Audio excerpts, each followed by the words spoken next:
Hi, everyone, and welcome. I'm Jeanette Mulvey, the editor-in-chief of Co. by U.S. Chamber of Commerce.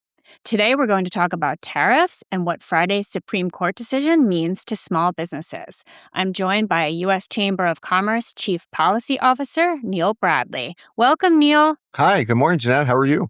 Good. I can't wait to hear what's happened over the weekend. So let's talk about that. Absolutely. Can you explain the Supreme Court's tariff decision that we heard on Friday? Yeah. So over the course of the past year, President Trump has imposed tariffs using a number of different authorities and statutes. One of those authorities is called IEEPA. It's an International Emergency Economic Powers Act that dates from the 1970s.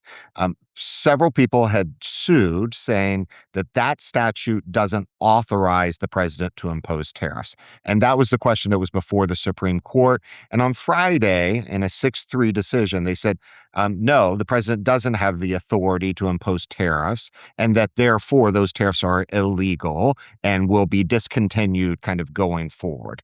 Now, the president has a number of other tariff authorities that remain in effect. And so not all tariffs kind of went away, particularly those that are done under what's called Section 301 that has been used against China. Those remain in effect.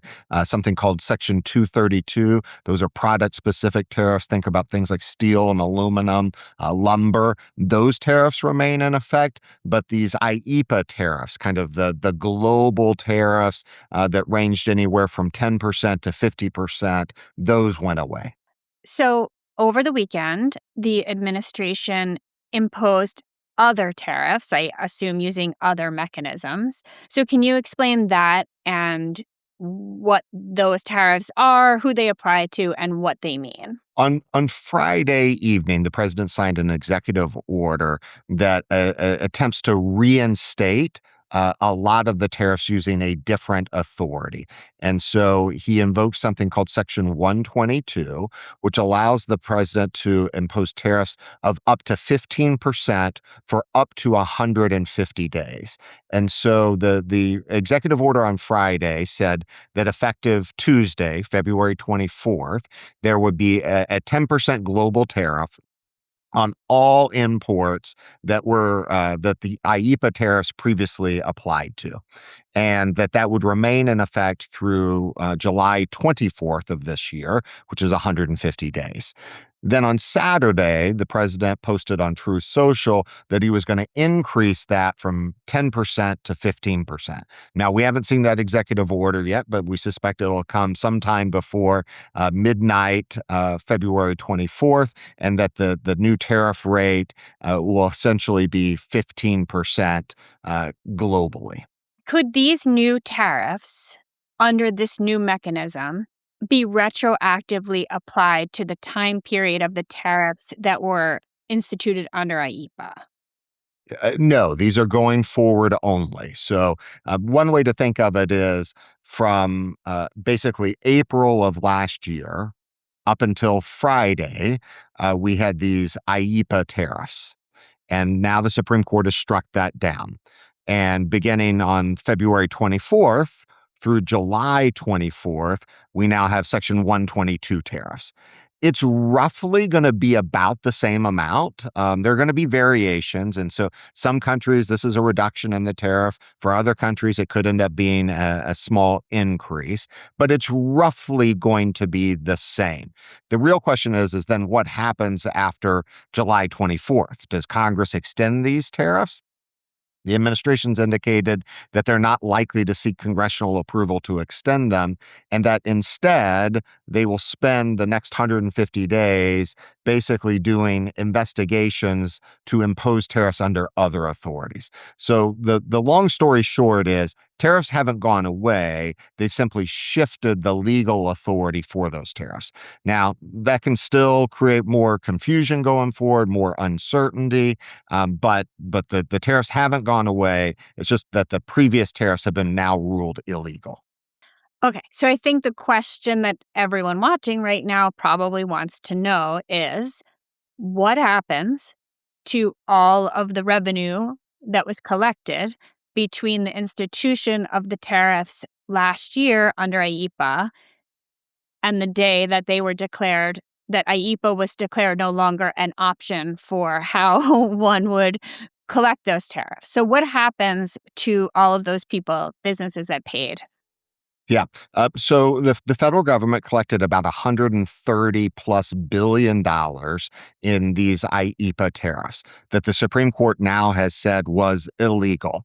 So the normal course of business should be that people get refunds for the tariffs that they paid. So the federal government collected these taxes illegally. They now have to refund them to people. The federal government, the Department of Justice, actually said in court filings that if the Supreme Court ultimately ruled that these tariffs were illegal, that they would refund them with interest to the people who paid them. We saw Friday and over the weekend that the administration was raising some questions about how that would work, how long it would take, whether there would have to be litigation.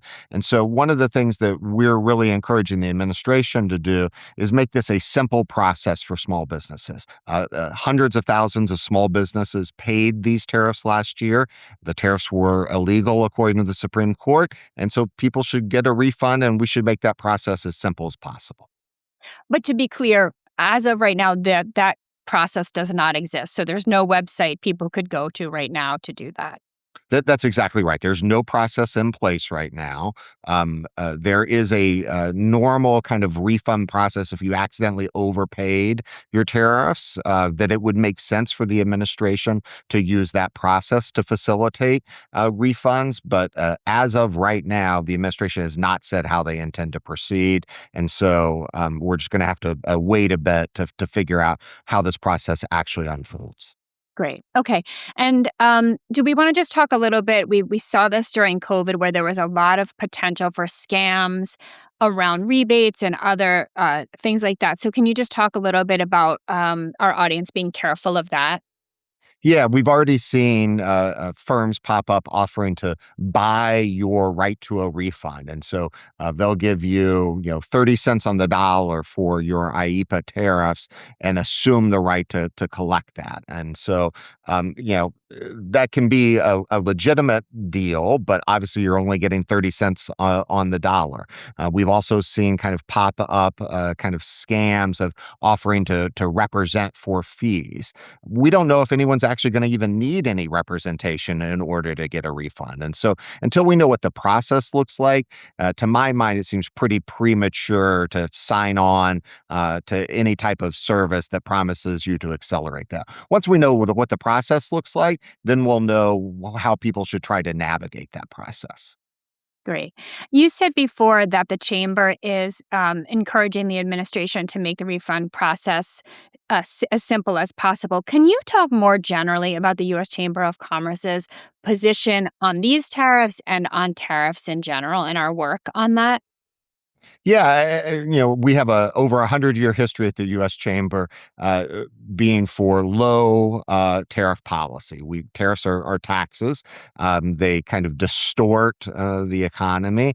They ultimately end up costing businesses and consumers more money. And so we've spent a lot of time arguing to lower our tariffs, arguing for other countries to lower their tariffs, so that it's easier for us to export things into those countries. And so our general view is that we like to see low, zero to zero, what we call zero to zero tariffs, where we're not tariffing things that are coming into our country, and other countries aren't tariffing the things that we sell into their country. Well, great. Thank you so much. And for our audience, if you're interested in learning more about the U.S. Chamber's work on this and other topics that impact small business, we have a membership spot on the bottom of this page that you can fill in and check it out. So thank you so much to everyone. We will keep you posted as things change. I know Neil will be back. As soon as there's a refund mechanism, we will definitely come back and give you that information. Neil, thank you so much. I appreciate your time. Thanks, Jeanette. Great to be with you. Yeah, we'll see you soon.